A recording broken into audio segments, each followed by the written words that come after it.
Hey guys, it's Miss Lake. So we are working on making our alebrijes for Hispanic Heritage Month. We had watched several videos about the history and what they're originally made out of and how they transformed them from paper mache creations to wood sculptures and started decorating them with traditional designs instead of just bright colors.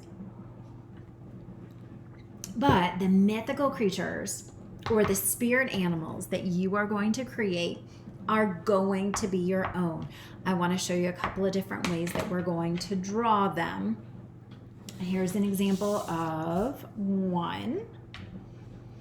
And here's an example of one that I've started to decorate a little bit. So see how they're kind of mixed up, mismatched animals with all of the different parts. You had a website that we looked at in which you were able to put together different legs and tails and bodies and heads of different animals to experiment with how that looks. So we're going to go ahead and get started, and I want you to be able to create your own. There's not a right or wrong with how we're going to put this together. So to start with, I'm going to start with a snake body for this one. So, oh, my marker's not working as well. You may want to start with a pencil instead of a marker. You may not want it to be a permanent drawing. I'm doing marker because it is easier for you to see. As I'm drawing, that one's not really working very well either. Not having a whole lot of luck with my materials, which happens sometimes. This is why we practice. Drop those down there so that way I don't forget. I'm gonna try one more set. So with my snake body to start with, this is what's going to create where I'm starting. Now I'm not doing a whole snake with a tail because I may decide to add a different animal tail. So I'm going to start with my snake body. But you know what? I kind of really like the bird legs because they're all skinny. So I'm going to add some bird legs, and I think actually some duck feet, so it has webbed feet on it.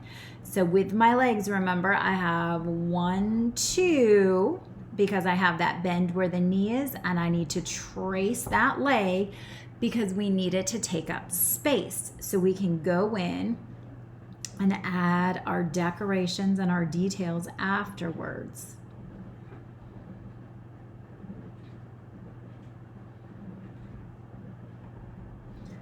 There we go, and I've got some webbed feet. So let me add the back side. Both sides of my leg. I have the bend. I have the top part of my leg and then the bend after my knee. It's taking up space. And it's gonna kind of overlap.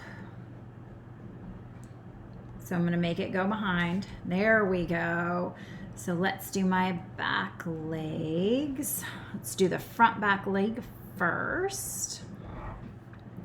I think with my snake body, because it's a very long body, this is why I'm gonna add 4 legs, even though ducks do not usually have 4 legs or ever. They only have 2. I'm gonna do my back leg now. So here we go, 1, 2, the part where it bends at the knee, because even though we're making up mythical creatures, we're still thinking about how they need to move, how bodies are put together. So I have my snake body, I have my duck legs. Let's think about the head for a minute. Something really silly. Thinking an elephant head would work really, really well.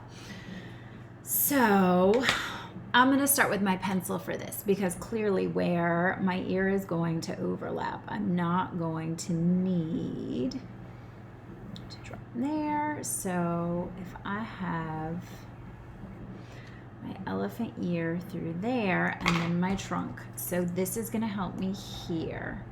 going to draw in my ear. So my elephant ear, and then the head, and I've got my trunk.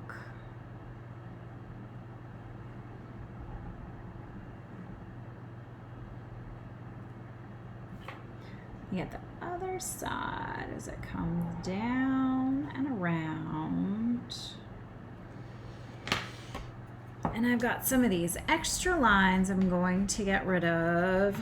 Sorry about the camera, everything's going to shake. I actually have it hung from the light in my kitchen, so it's easier to see with all of the different parts that we are working on. There we go. So that really does look very silly with that long, skinny body. My large elephant head. I'm going to add the mouth. And my eye. I need a tail. You know what? I think I'm going to add some wings. So maybe...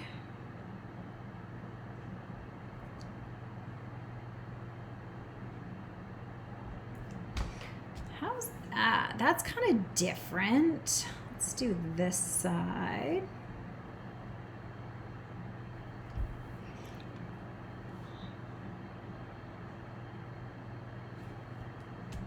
Let's make those a little bit sharper, even though they come in and behind. And that's kind of where we can worry about adding in all the details. I think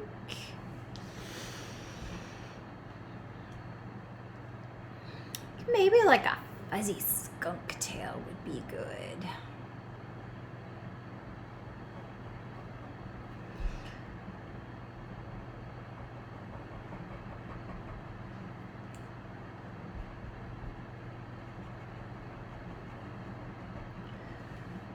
Fuzz in the texture, and we can add that in as we add color.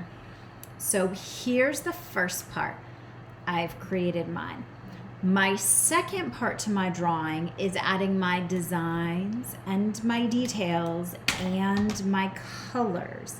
And this is where you get to be really fun and creative with it, because having a fictional creature means we're using really fun, bright colors that are not necessarily realistic to the real animal. So let's go ahead and start there. Let me see. So from here,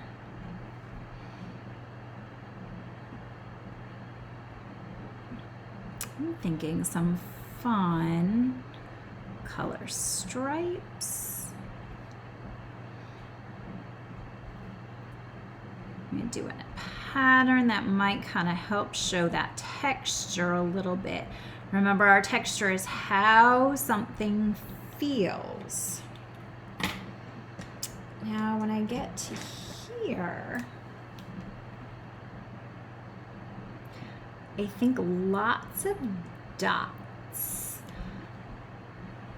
A lot of the decorations used on the Alebrijes. I'm going to practice saying that, are dots and shapes that get repeated. Let's see if I go ahead and add my color stripe here.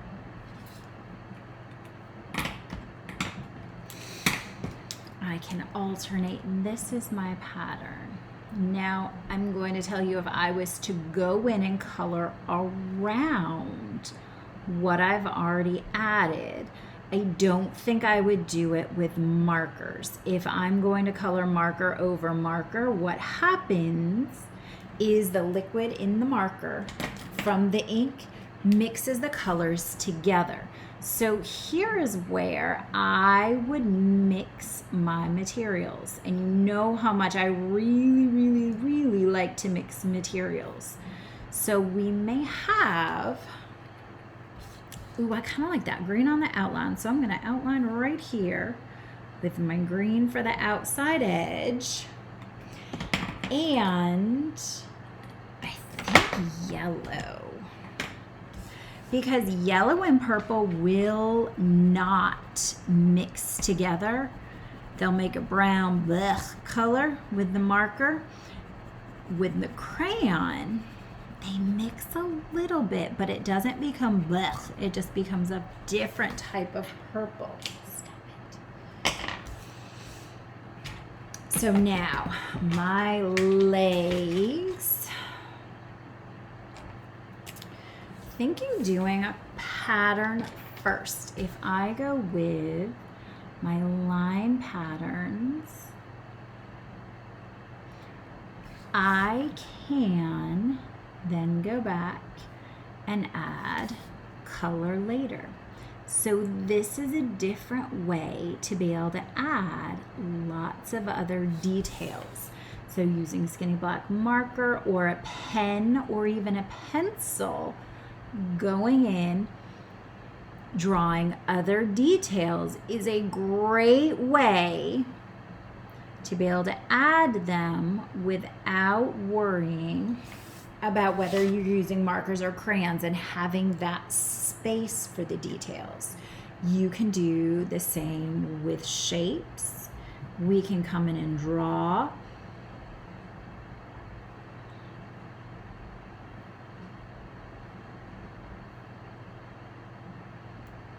And then go back and add color later.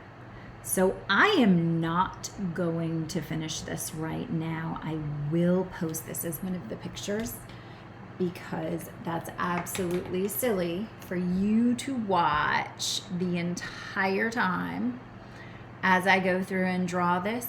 But this is how I want you to create your alebrijes. I want you to go ahead and think about mixing your animals together. That's what the website's for, to help you see how mixing different heads and textures, some of the feathers with some of the scales, work together, and you can create and put together your own alebrije and then create your own decorations for it. Remember, this is our idea bank before we go ahead and work on our sculpture, which is what we're going to work on next. And I have a lot of different materials for that. So go ahead, start with one, or start simple and start with many of them so you have different ideas to work with. I hope this helps, and I look forward to seeing some of the ideas you guys come up with. Thank you. Bye.